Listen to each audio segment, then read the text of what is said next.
All right, we're ready to start, but we're having a problem. It's all blurry now.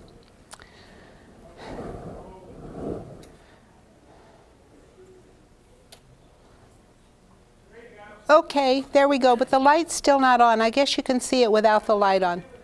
You can see it without the light on. Okay. Here we are for week 5 of the Normans, and last week we were going to do the Battle of Hastings, the 1066, and we were going to do both the Norman and the English version, but we got so interested in it that all we talked about was the Norman version. So tonight we're going to do the English version, and I hope that we'll get through this a little bit faster, although there are just as many things to talk about in the English version as the Norman version. And then I'd like to talk, in the second lecture, I'd like to talk about William the Conqueror in his kingdom. Oh, miraculously the light turned on. Okay. Okay, 1066, the English version. Now, last time we talked about all the different sources. There was an explosion of writing about the Norman conquest because it was so exciting to the Normans, and as the conquerors, they wanted to put their version out, and a lot of it was propaganda, and we talked about the Bayeux Tapestry, and I had a lot of pictures from the Bayeux Tapestry that showed how the Normans did their own propaganda to promote themselves as conquerors, both in Normandy and in England. Now we're going to look at some of the English sources. So we'll look at the English version, and it's very Scandinavian. In fact, when we look at the English version, we see that it's very biased towards the Scandinavians and toward the English. The English had been assimilating with the Scandinavian invaders for a long time, and they're almost Scandinavian themselves. They've integrated so much that you can't really tell the difference between them. What is the problem here? The notes are really dark and kind of hard to read. Okay. I don't know what we can do about that.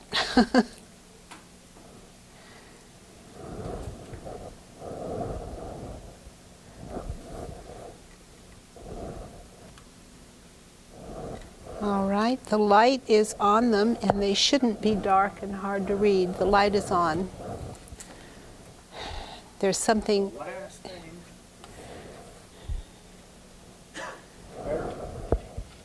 Maybe a little bit more.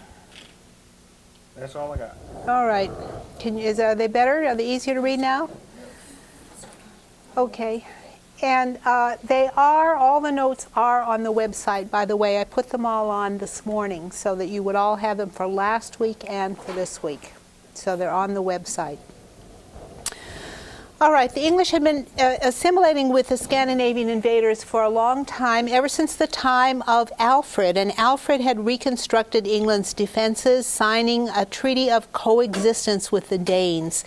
We talked about his son and daughter, Edward and Ethelfleda, Lady of the Mercians, who had succeeded in really unifying England.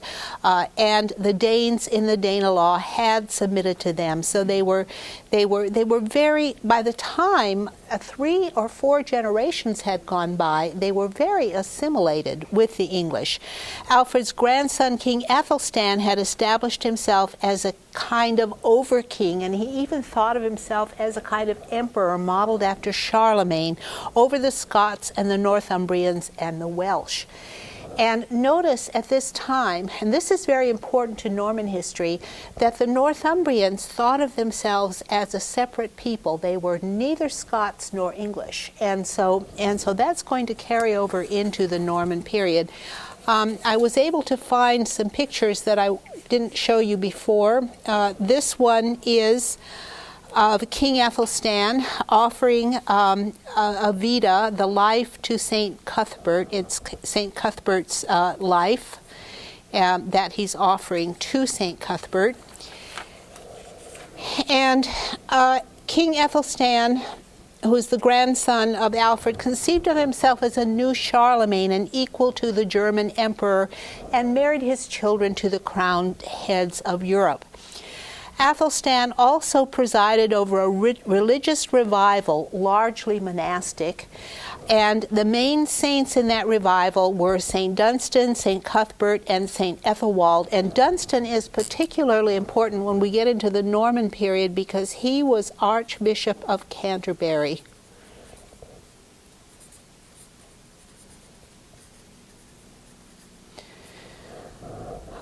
And so we also had a kind of English Renaissance in artistic production under Athelstan and his son Edgar the Peaceable.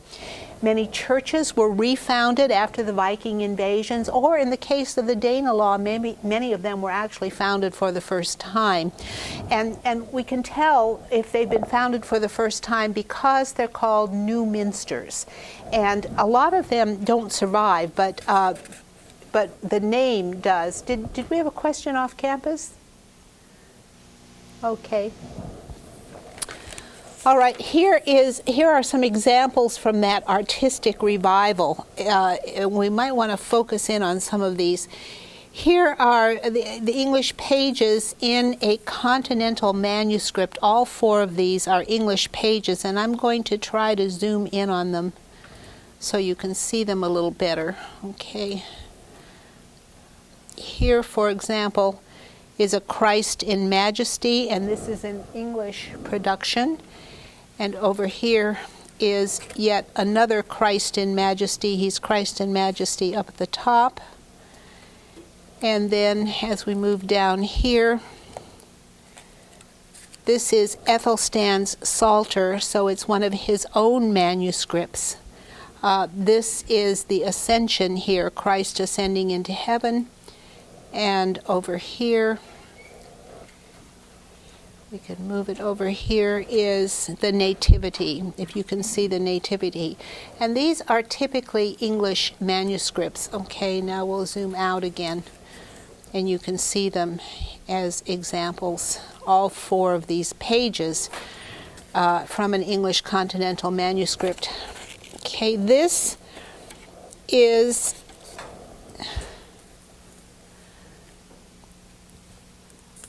a charter of King Edgar, and here he is between the Virgin. This is Edgar the Peaceable right here. This is King Edgar. Maybe we can focus that a little better. Tell me when it's better. Okay. I'll zoom in on that too. This is King Edward between the Virgin and St. Peter, and then Christ is in a mandorla in majesty above, and he's making an offering to Christ and showing his devotion to Christ. Let's see if we can focus in. Yes, that's a little better.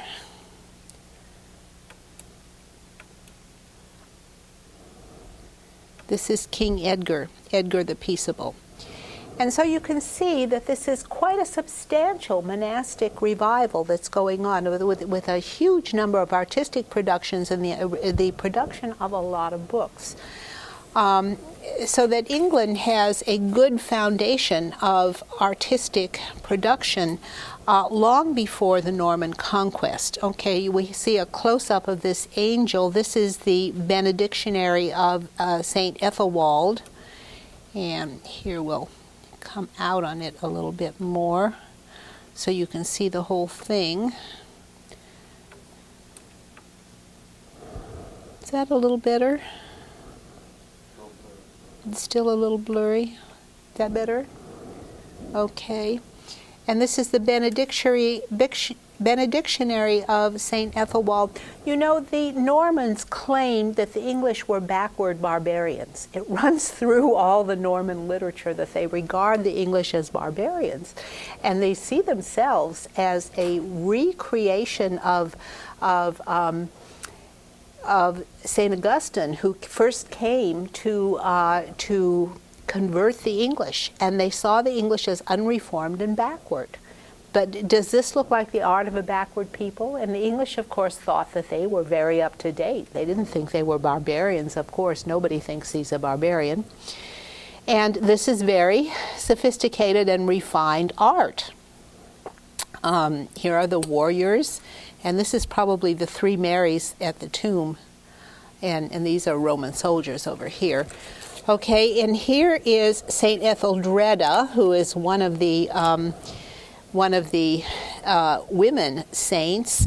This is the benedictionary of Saint Ethelwald, and here is Saint Etheldreda, one of the most famous saints, the female saints of England, and we'll come back to her later because she'll be important after the Norman conquest when we talk about the church.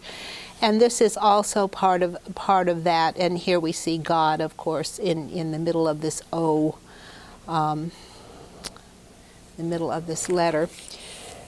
Miniature painting, the copying of manuscripts, the founding of libraries just exploded everywhere. But that revival of literature and artistic production was interrupted by the new invasions of Ethelred's reign. But Canute's reign brought a long time of peace in England, and I quoted for you before, Mary sang the monks of Ely when Canute was on the throne, because Canute brought peace to England. There was internal peace, and there were no wars in England all the time that Canute ruled. He ruled for quite a long time. He ruled for about 35 years. And so this was regarded as a kind of golden age in England with Canute. Canute also adopted all the trappings and tradition of the Anglo-Saxon kingdom. And even though he started out as a pagan, one of the first things he did was to convert to Christianity. He was going to be a most Christian king. We've already seen that he put aside his Norwegian wife. Well, she was actually from the north of England, and he married Queen Emma. He also went to Rome, and he attended the coronation of the Emperor Conrad of Germany. Here is a picture of Canute, and on the left, and I'm going to zoom in on this picture of Canute, because this is Canute, and this is Emma of Normandy. All right? I'm going to have to move this over so you can see it. And so you can see Canute and Emma. How's that? Pretty good? Okay, holding a Christian cross. Notice how he's making Christianity very central to this picture. And above the cross is Christ in a mandorla and angels. What are the angels doing here? They're crowning Canute and unveiling his wife. Yes, they're crowning Canute, and that's interesting, unveiling his wife. That's a very interesting gesture there that needs some interpretation, and I don't know that anybody has discussed that very much. But what we have is Christ above everything, and so if we look above the cross, there is Christ in the mandorla with the saints beside him, and he is sanctioning the crowning of Canute as king. So he's portraying himself as the most Christian king. This is a book of life. This other manuscript is a Liber Vitae, a book of life of the New Minster at Winchester, and it comes from the same school. Let's see if I can look at the top. The top is St. Peter. Can you see he's at the gate of heaven and he's letting people into heaven? He's being the admitter of people to heaven. So here is St. Peter. And then here we have St. Peter fighting off devils, okay? And the devil is then trapping these people who are going to be sinners. And then down here is St. Michael, who weighs the souls, and all of these souls are going to hell. So he's consigned them to hell. So this is the book of life, and what they mean by life is life after death, of course. So these are the kinds of productions that are extremely Christian. Yeah, comment. On the one regarding the blessing of King Canute, the unveiling could be an unveiling at a time of marriage when they unveil the new bride, so it was also in effect blessing the marriage to Emma. That is quite interesting. That's an interesting interpretation of, but remember she had already been married before, but it could be signaling the marriage of Emma. Regarding this time, it's legitimate. Yeah, it is legitimate because the other queen was not legitimate, and in fact, interestingly, it says Alfgafu, and remember that Alfgafu was the name of his first wife as well. One of the things that's very difficult about English and Norman history is that so many people have the same name. Virtually all the queens in England are named Alfgafu, and virtually all the Norman queens are named Matilda. So you sort of have to give them different names in order to tell them apart. But certainly Canute is portraying himself as the most Christian king crowned by Christ. And divine right kingship is really evident in this. Here are some 11th century manuscripts getting closer to the time of King Harold. This would be the time of Edward the Confessor. And we see an advancement and refinement of artistic production in the 11th century under Edward the Confessor. So this is continuing at this time. Let's focus in on these so you can see them a little more clearly. I mean, this is magnificent artwork. This is the Ascension again, Christ ascending into heaven. And this one over here is the birth of John the Baptist. If you remember the story of the birth of John the Baptist, and his mother was 60 years old. It was a miraculous birth. And so this, but this is beautiful, magnificent art that's being done. Canute married his daughter to Conrad's son, Henry III, and in short, Canute modeled himself very much after Aethelstan and even after Alfred because he issued a law code. Yeah, question? Oh, thank you very much. All right. All right.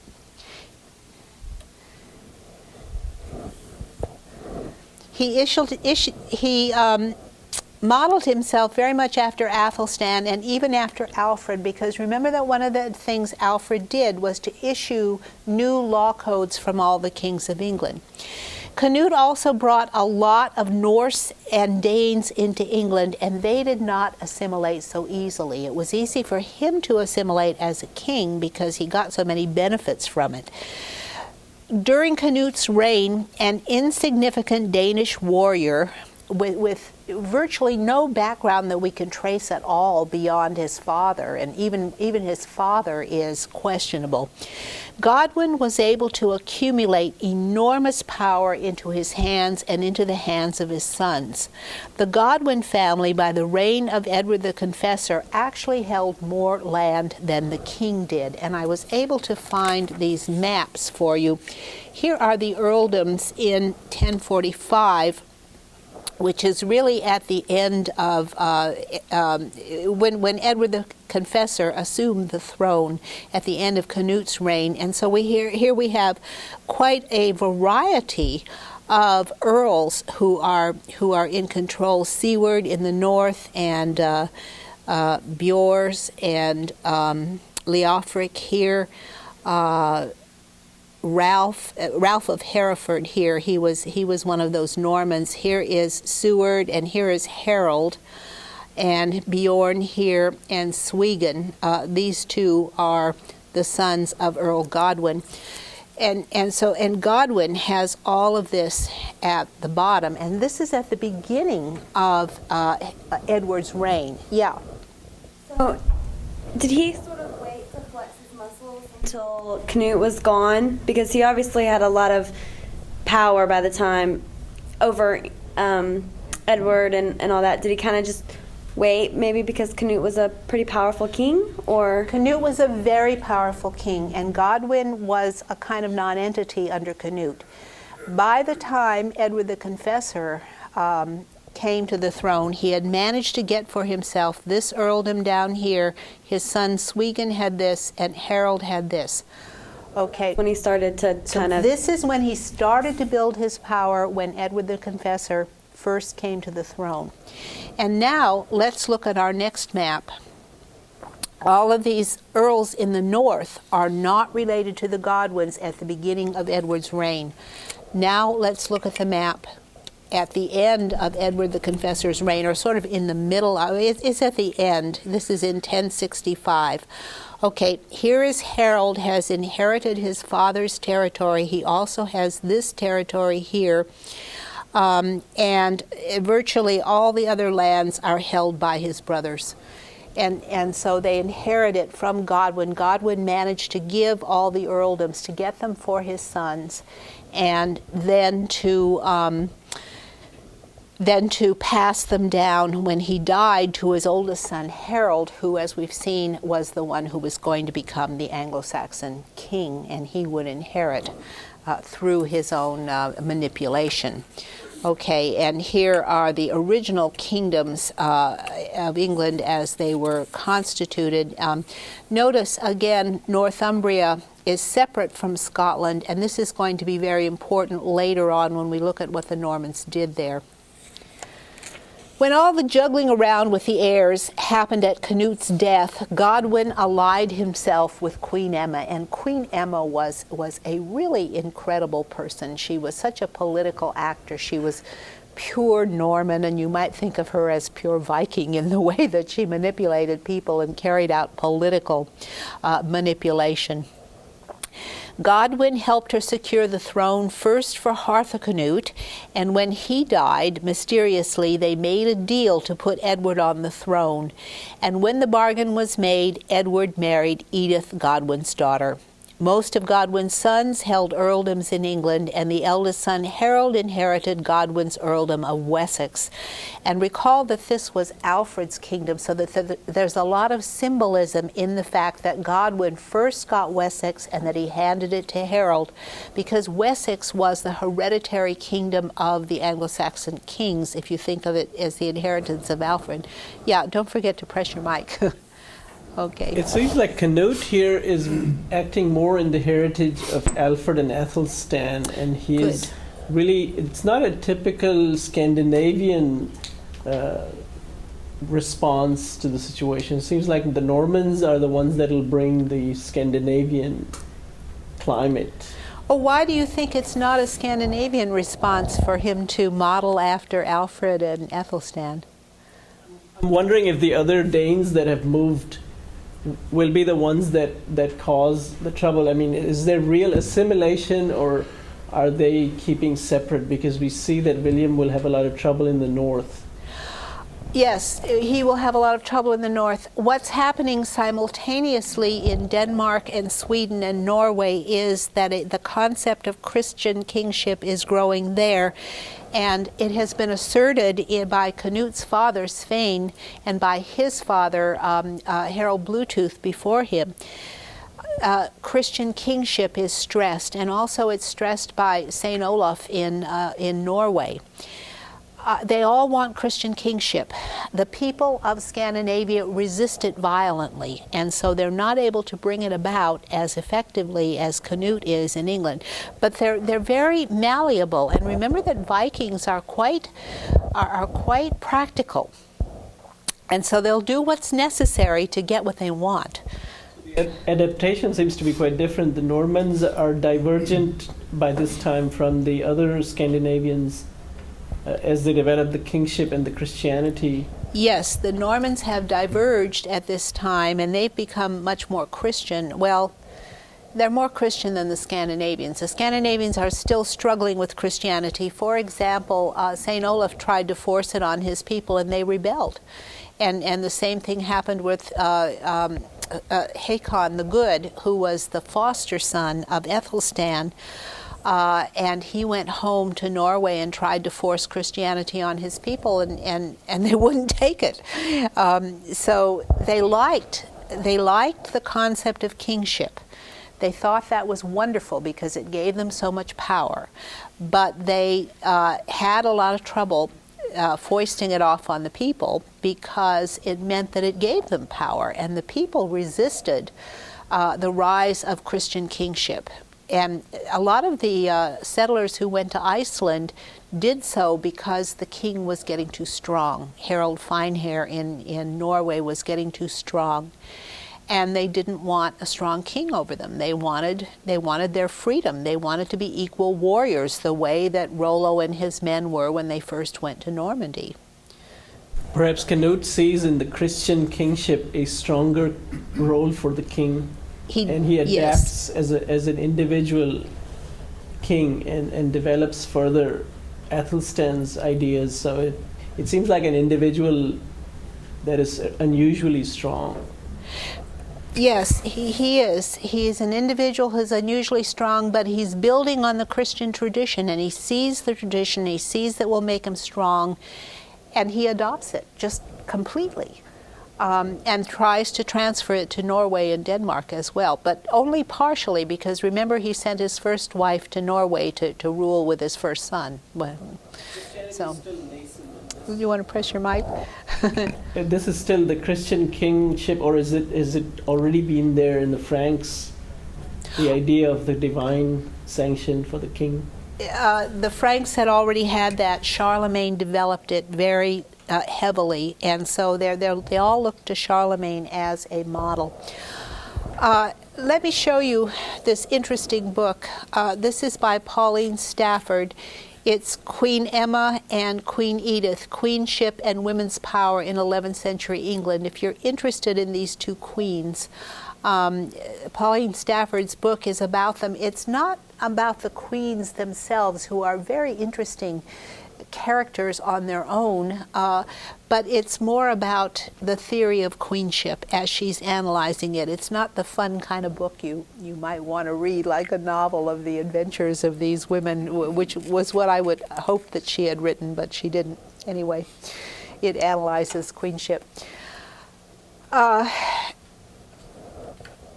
Emma was very Viking in what she did. She was very Norman. She was a practical actor, just like Canute was. They were very practical in securing their power together.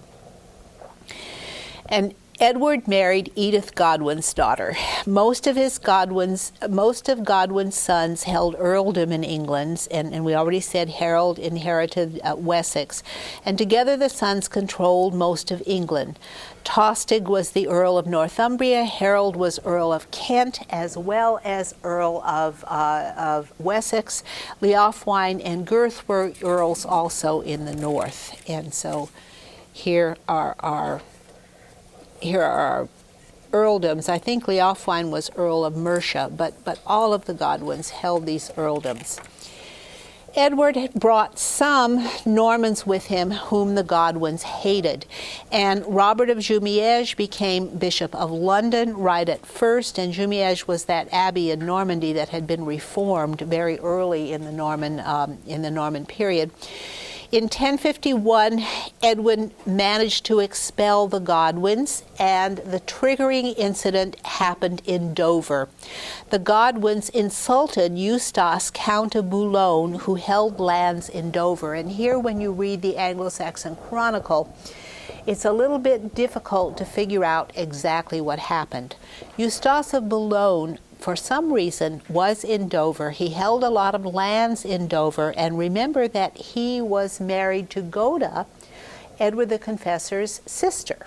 Okay, so it looks like in 1051, Eustace of Boulogne was helping his brother-in-law get rid of the Godwins, and so Edward wanted to get rid of the Godwins and throw them out. Then the Godwins, it was a trumped-up incident. It looks very trumped up when you read the story about it, that somehow the Godwins were upset with Eustace of Boulogne, and so then what they did was to kill some of his men, and then Edward put forth the idea that his brother-in-law had been insulted, and so he punished the Godwins by sending them out of the country.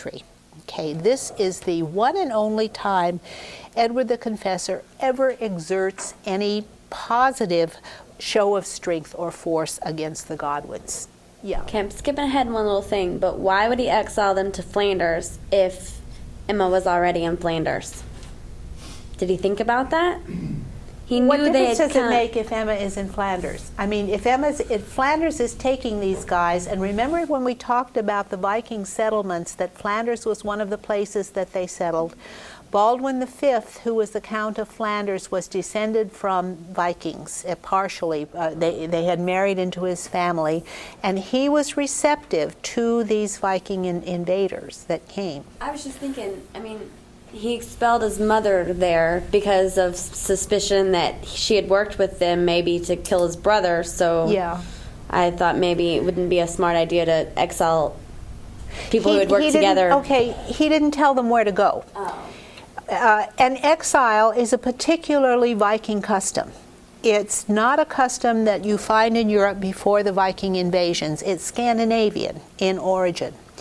And so instead of killing someone, the Scandinavian laws make them an outlaw. And they're an outlaw in that the law does not apply to them, which makes them open or vulnerable to anyone killing them or stealing everything they have, because they're no longer subject to the law. I mean, people can attack them with impunity and steal from them. And so the only way is, since they're outlaws, the only way they can survive is to leave the country and go into exile. And so it kind of evolves that people get sent into exile, and they're declared outlaws, and so they have to leave the country. You see how that works, but it's a Scandinavian custom, and now it is appearing in England. We'll also see it in Normandy. The Normans do it as well. They will exile people. William the Conqueror exiled a lot of people. And so this is a kind of Scandinavian thing. And so this is the only show of force that Edward ever made. And it only lasted for a year, because when the Godwins went to Flanders, they gathered together a huge army, and they came back and they invested the ports of England. And it was quite clear that Edward could not stand up to them. And the Anglo-Saxon Chronicle, really, it's quite frightening the way they interpret it. They picture Edward as being very humane and allowing the Godwins back in and welcoming them home, so to speak. But he's really forced to. I mean, he has no choice.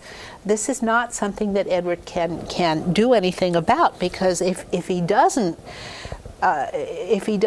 welcome them without bloodshed, they're gonna invade the country, and they're going to fight a battle. And so this is the time that Edward married his sister Goda to Eustace. And then Eustace of Boulogne acquired a lot more lands in England, because they were Goda's lands that he got. This made Eustace one of the claimants to the throne of England through the marriage with his sister. Edward made Robert of Jumièges the Archbishop of Canterbury at this point, and he did it legally because the Archbishop of Canterbury had died, and now that see was open. So he appointed Robert of Jumièges, and the Archbishop of Canterbury was the most powerful churchman in all of England. Canterbury was the head of the English church since the time that the missionaries had first come from Rome.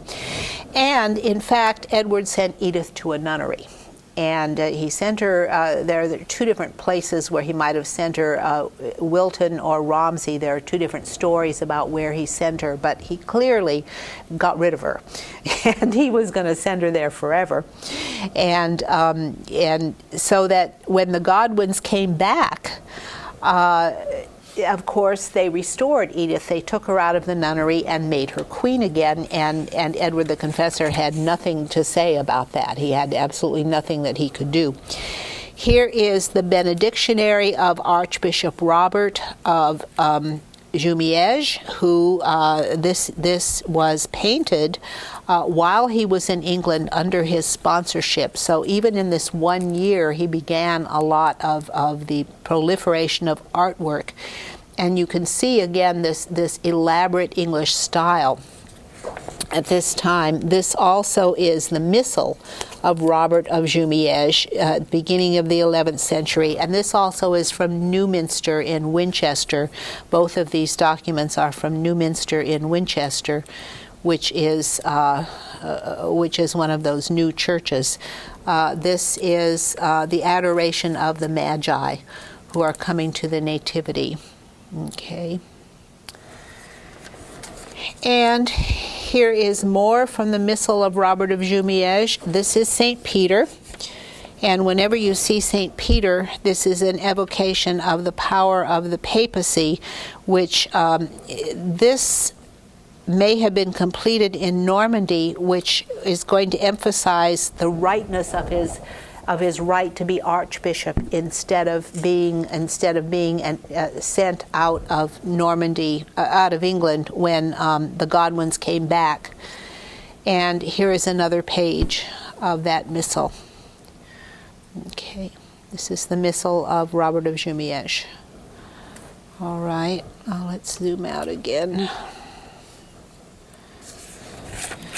The Godwins returned with an army, as I said, and clearly forced Edward to relent. Edith came back to the throne, and the Godwins were reinstated. At this point, most of the Normans were expelled, and the Godwins hated the Normans. They wanted to get them out of the country. One who stayed was Ralph of Hereford, and he apparently minded his own business quietly in Hereford and didn't make any trouble. Robert returned to Jumièges in Normandy, and the Godwins' candidate, who had been the original candidate for Archbishop of Canterbury by the Godwins, was Stigand, and then they put him in as Archbishop of Canterbury, which means they not only had Edward under their thumb, they also had the head of the English Church under their thumb, and the kingdom was becoming more and more Scandinavian and less Norman. Okay, now here is a psalter from this time. This is the Three Marys at the tomb on the left, and this is St. Gregory the Great, which is coming out of Christ Church, Canterbury in the 11th century. This is continental in style, so this may well be Norman after the conquest. Again, showing the exaltation of the Archbishop of Canterbury. If I can focus that a little better. All right. Yeah. Considering the fact that the Godwins were able to use their exile to gather forces to make a comeback, one would have thought the Godwins would have said, we're not going to let these Normans go into exile because they might make a comeback against us in support of Edward or whatever. Therefore, I mean, they should imprison or kill them rather than just let them leave the country. I mean, do they just have some kind of pious hope that they'd stay gone, like they expected the Godwins to stay gone? No, but they knew it wasn't going to happen. It's the custom. It's the custom at that time to send lawbreakers into exile, and if the lawbreakers stay, they could be murdered. But it's a rather humane Scandinavian custom from the time. Yeah, comment. Well, also, I think if they just killed all the Normans out of hand, they would have been inviting war from Normandy and perhaps even France. Yes, I think killing the Normans would have been a big mistake. Like in 1066? Well, plus killing the Archbishop probably would have gotten the Pope on their case. No, not at that time. This Not is that time. too early for the papal reform, but it certainly would have caused an uproar in England because the Archbishop of Canterbury was really a sacred figure. And so they could get away with deposing him. And that may have been because there were so many Scandinavian people in England who looked at Archbishop Robert as a kind of usurper of the throne, of the archiepiscopal throne. And so they looked at the Normans as outsiders, and they didn't see them as Scandinavians in their midst. They saw them as outsiders. Well, did they make Robert of Jumièges renounce the archbishopric? We don't know. He never renounced it.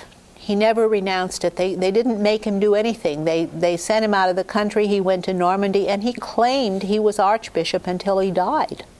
They probably should have imprisoned him instead of sending him out of the country. Well, maybe they should have, but they didn't. I mean, they exiled him. They let him go back to Normandy, or he escaped. Who knows what he did? Yeah, comment.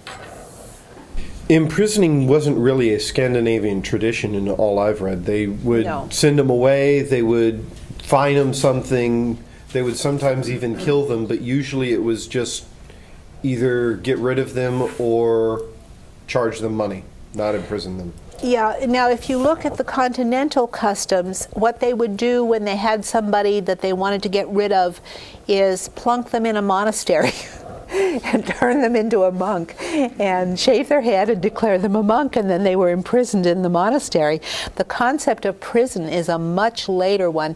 The Normans actually started a concept of imprisonment. What they would do is to take aristocrats who were embarrassing or dangerous and give them a fairly good lifestyle, confine them in a castle with a lot of comfort, but keep them locked up. It wasn't actually the concept of prison, but it was keeping them in a pleasant and comfortable lifestyle, but locking them up so that they couldn't do anything. This would happen later under King Henry I when he locked up his brother Robert Curthose.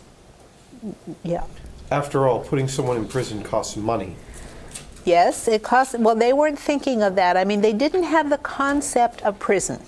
They didn't have the concept of locking someone up. They just hadn't come to that evolution yet. That comes in the Norman period. But the way they dealt with criminals was to outlaw them and to exile them. Now, Edward and Edith had no children.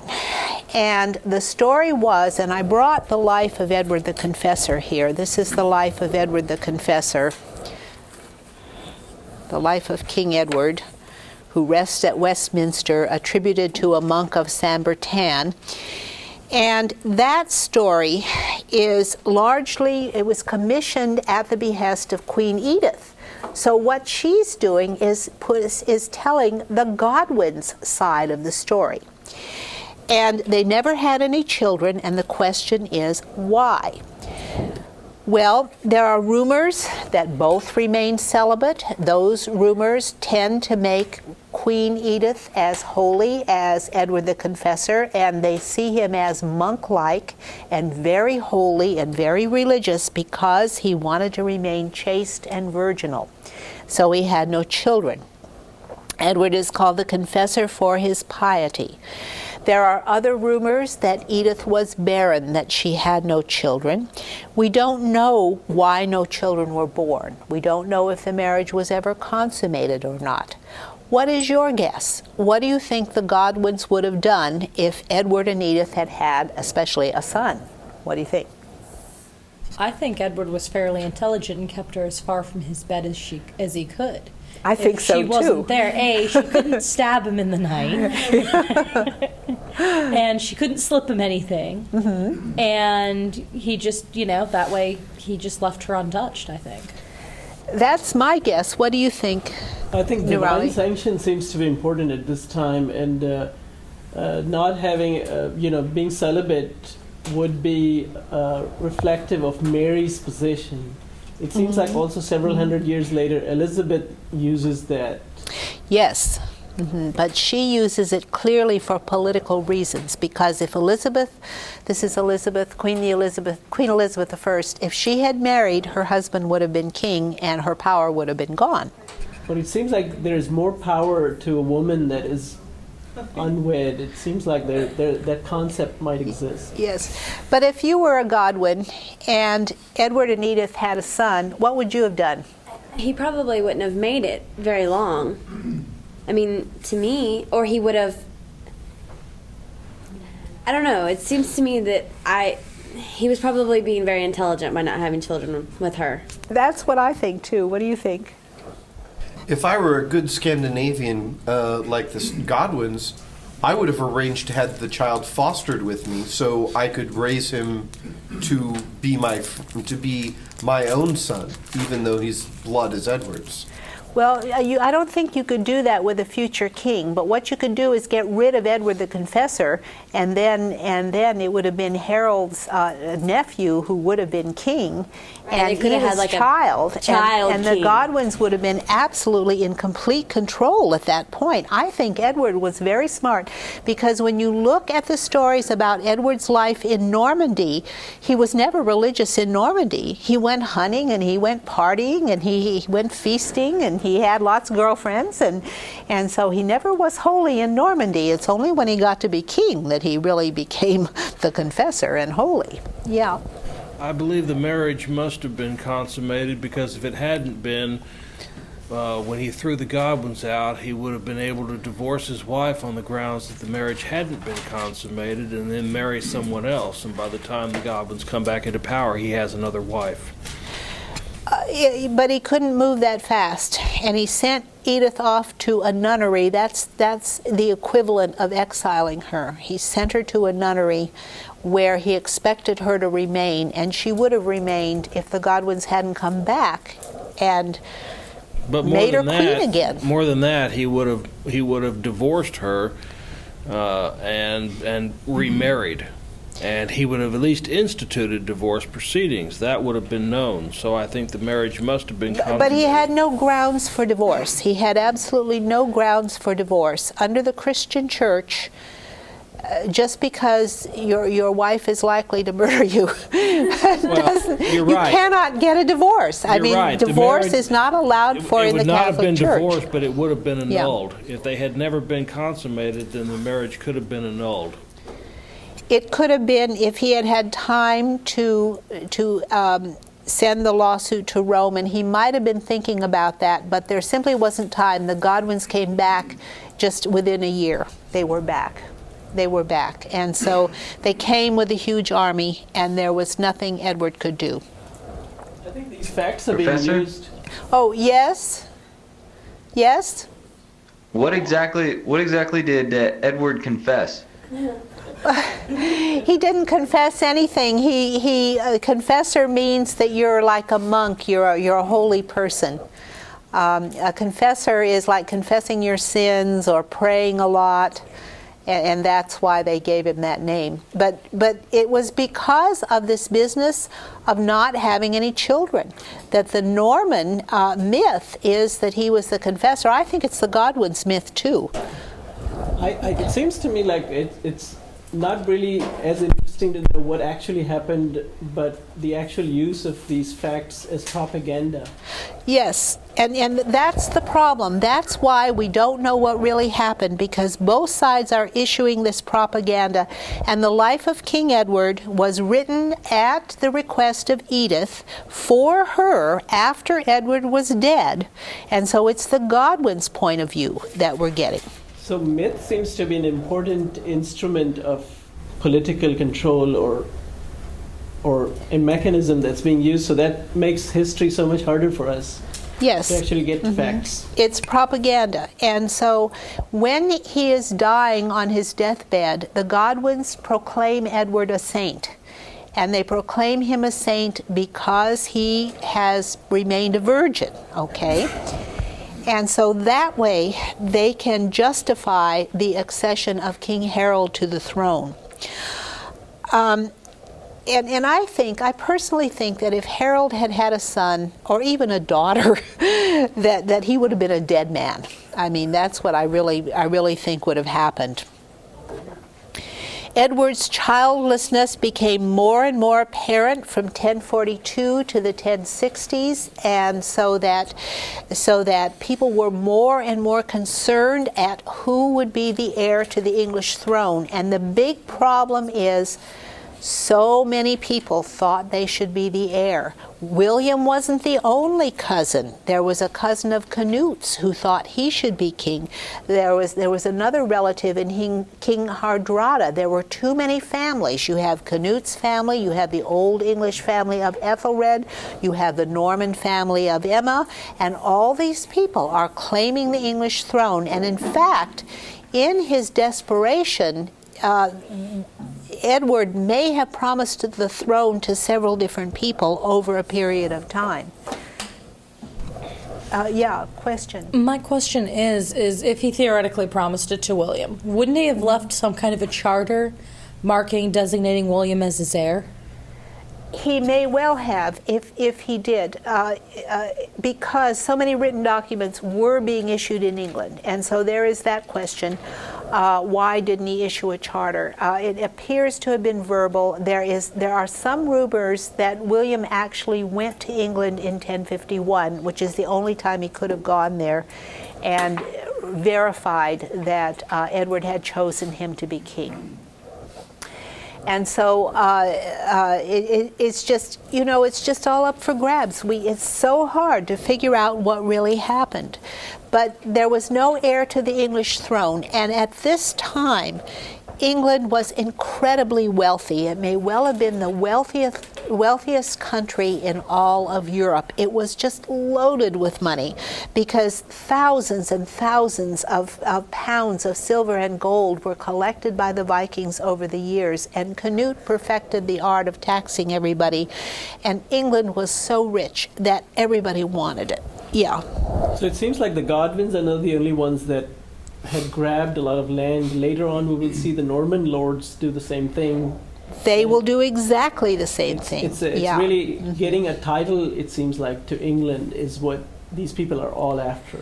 Right, and England was so incredibly wealthy. My opinion is that England became wealthy because Alfred the Great established those boroughs, the little towns that then stimulated trade, because the boroughs were at the confluence of rivers or roads and rivers, and at key points of defense that grew into towns. And so then when the Vikings developed their economy, which they were very good at trading, that England became incredibly rich. And so this is one of the things that was going on in England. Here is, again, showing the sophistication of the art under Edward the Confessor. This is an evangelary. This is Christ in Majesty. Let's see if I can focus that a little bit better. An evangelary is it's a kind of gospel with the evangelists. Okay, and here is the beginning. Here is St. Mark, and the beginning of the Gospel of St. Mark, again from the time of Edward the Confessor. And let me just try to focus that a little better. This is magnificent art. It's not the art of barbarians. Here is another evangelary, the beginning of the 11th century, St. Martin. This is St. Martin, one of the evangelists, okay, who wrote the Gospels. So this is St. Mark. This would have been in Edward's time. Is this from Winchester? It might be from Winchester. I didn't write down where it's from. This is a Psalter from Bury St. Edmunds, again at the beginning of the 11th century, with this magnificent English art. And here is another Psalter from Bury St. Edmunds, the beginning of the 11th century, a lectionary. And this is Psalm. A lectionary means something you read.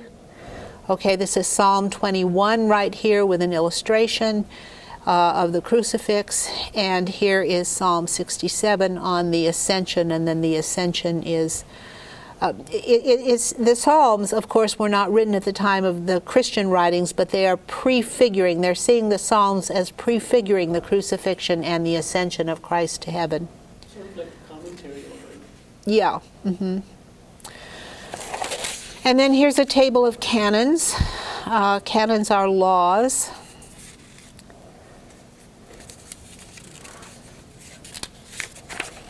And here is the frontispiece of the Gospel of Luke and the Virgin and Child. Again, a calendar illustrating the labors of the month up here.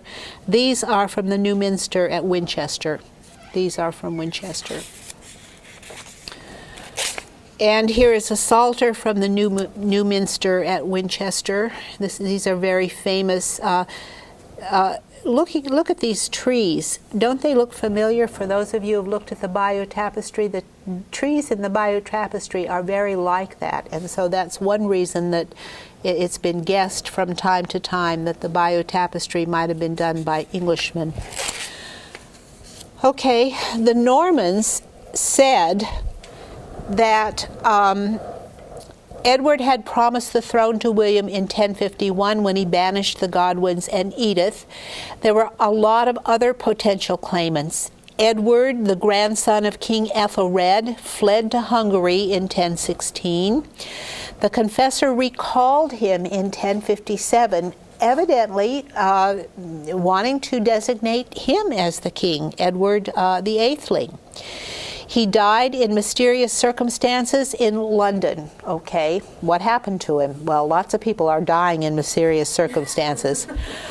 His son is Edgar, and now he's called Edgar Eighthling. Eighthling is the term that's given to an heir, to a potential heir to the throne. So Edgar Eighthling was a boy of 12 in 1066, and his sister Margaret, and they all came back from Hungary. Remember, they had been sent to Sweden to be killed by Canute, and instead, in a gesture of mercy, the King of Sweden sent them to Hungary, where they were raised in that court. And so all the children now came back, and Edgar's sister Margaret married King Malcolm of Scotland. And her sister Christina became a nun at Wilton. And Christina was a very well-educated person, and she was one of the teachers who taught in Wilton, which was a fountainhead of education. It's a nunnery, a fountainhead of education for all the cultured Anglo-Saxon young women who were educated there. Margaret's children were Edith and David, and they were raised, of course, in, Edith was raised until she was about 13 in Scotland, and then she was sent to Wilton to be taken care of by her Aunt Christina. David eventually became the heir of the throne of Scotland. But all of these people are potential heirs to the English throne. Harold and Tostig, Godwin's sons, well, they're the brothers of the Queen. I mean, Edith is their sister, and so they can be heirs to the throne. Harold Hardrada of Norway has an ancestral claim to the throne. Eustace, Count of Boulogne, is married to the sister of Edward the Confessor. He has a claim to the throne. There were other Norse and Danish claimants as the family lines play out. Anybody can claim the English throne, so it was really, anybody could have claimed it. Here is the death of King Edward, and the story as it's described in The Life of Edward the Confessor. When you read it in Latin, it's extremely interesting because the way he phrases the giving of the throne to Harold is that he says he's actually giving it to Edith, his queen, and he praises her as a wonderful woman. And then he says to Harold, protect this woman and take care of her. And it appears to me that Harold is translating that as being given the throne. And here is the death of King Edward, and Harold is there. All the bishops are around him, and Edith should be there in that picture. And here she is. Here's Edith. And so Harold is then given the throne. Yeah. It seems like Edith is definitely claiming some kind of a sacred position. She is as queen, but then Harold is sort of almost usurping her feeling that she could inherit the throne, and it's not unheard of for women to inherit the throne. Yeah. But would Edward really have given his throne to the queen that he was forced to marry and tried to get rid of and was forced to take back? Well, no, okay, but remember, this story is being written for the benefit of Edith. Now, to make it even more complicated, the story is written at the time after the Norman conquest, and Edith is sort of under the thumb of the Normans. And so the Normans, she's writing because she doesn't want to displease the Normans as well. And so you've got that factor to factor in. There's been a lot of analysis of this life of King Edward, and the editor, Frank Barlow, claims that the first half that tells of the story before Edward dies is clearly written before the conquest, and then the second half is written that tells about his death and the inheritance of Harold is written after the conquest. And so if he's right, you know, the author is dividing it up and maybe wrote half of it before and then he's pleasing the Normans afterward. So there's that to the propaganda as well. So here is the death of King Edward. Now, then you have all the different sources, the English sources. There aren't as many English sources as there are Norman sources, because the English, understandably, were not happy about the conquest. The Anglo-Saxon Chronicle in 5 versions is virtually an eyewitness account. So in my opinion, this is one of the best sources. The best English source is the Anglo-Saxon Chronicle. And they view they view William as an invader, as a conqueror. They write in Anglo-Saxon. John of Worcester writes in Latin. He drew on a lost version of the Anglo-Saxon Chronicle, but he wrote before 1140. And both the Anglo-Saxon Chronicle and John claim that Harold was rightfully chosen king by the Witan. And so all the things that make a king in England were done properly for Harold. He was designated by King Edward on his deathbed. He was then elected by the Witan, which had been the council of the powerful men of the realm, and then he was elected by the primates of the English Church, York and Canterbury, and he was consecrated by the Archbishop of York. Nobody wanted to be consecrated by Stigand, the Archbishop of Canterbury. So. And even Harold, you know, made sure that he wasn't consecrated by the Archbishop Stigand. And then he was acclaimed by the church and the people. And those are all the ways that you make an English king. He was the rightful king of England. He was then crowned and anointed by the Archbishop of York. And when you anoint the king in England, you consecrate him with holy oil in the same kind of ceremony that the archbishop would use to consecrate a priest. And so it makes him a kind of priest king. And once he is dedicated to God in that role of priest king, you can never, it's just like a bishop or an archbishop, you can never revoke it in the rules of kingship in England. So he is the rightful king. He's gone through all the ceremonies and he's the rightful king of England. Yeah, comment. It's a bit confusing. You're saying here John of Worcester wrote before 1140, but what year did... Oh. Well, 1066. Right, 1066. Yeah, I'm reversing things in my head. Never mind. Oh, okay, but remember that he drew on a lost version of the Anglo-Saxon Chronicle and he wrote in Latin. And so he was translating a lost version of the Anglo-Saxon Chronicle. And remember that all the 5 versions that survive to this day are written in different parts of England. So we can have reports on William's conquest of England. The Normans, of course, put out the propaganda that England was conquered in one battle, the Battle of Hastings. Not true. Not true at all. And modern historians still believe that propaganda. Of course he didn't win in England in one battle. He did kill Harold in one battle. And he was then crowned several months later. He was crowned in London and he was consecrated as king. But it took him virtually the rest of his life to bring England under control. There's no way he conquered England in one battle. That's Norman propaganda. And when you read the Anglo-Saxon Chronicle, you see the people rising up and fighting against him.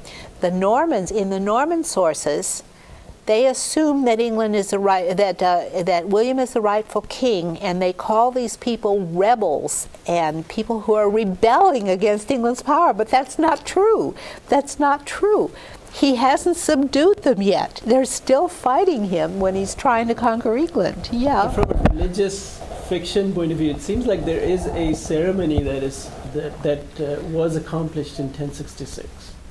There was a ceremony. So the transfer of kingship, it seems like Harold had to die, like you said. You can't revoke kingship, but the king has to pass away, and that was accomplished. It was accomplished. Harold was killed, and they show him being killed by an arrow in the eye because there's a legend in England that the only way you can kill a king is an arrow in the eye. And so the Normans, again, are having this propaganda. Probably he was cut down with a sword. And they were just lucky that they killed him. They were lucky they killed him. They're using Christian symbols, actually, to accomplish this kind of myth of transfer of kingship. Yes, they are. And so, of course, William, when he's consecrated king, he goes through the same ceremony. The holy oil is put on him, and he is consecrated as a priest would be consecrated, and then he becomes a kind of priest king, as all English kings are. What is surprising, though, is why are some of these religious people not writing about this, showing the negative or reacting against this even in later centuries? Do we have literature that talks about this being unholy kind of situation? Well, yes, we do. I mean, it goes up to the present day. And one of the books I brought is by Edward Freeman, who was, I told you about him the first night, who was an incredible Anglophile. I mean, he loved the Anglo-Saxons, and there's this whole school of thought in England. Either you're for the Normans or you're for the Anglo-Saxons. And because the stories cannot both be mutually accepted, then there are schools of thought in England that favor the Anglo-Saxons and schools of thought in England that favor the Normans as telling the right story. And Freeman wrote this history of the Norman conquest in 6 volumes in 1873, and I used some of his maps as we talk today. And certainly here's another book that takes the Anglo-Saxon point of view, The Death of Anglo-Saxon England. Okay, this is about the Norman conquest. This is about the Normans coming and taking over England. This is by Nick Higham, who is someone I knew in graduate school when I studied in England. And so he is arguing that the Normans put the lights out in Anglo-Saxon England. It's really funny. Yeah. Historically, it does seem like, quite different from Canute's situation. There is a reversal in terms of there's a huge disruption that occurs for the next few decades at least. There's a huge disruption during the reign of William the Conqueror. Yeah, did you have a comment? Yes, I had a question actually.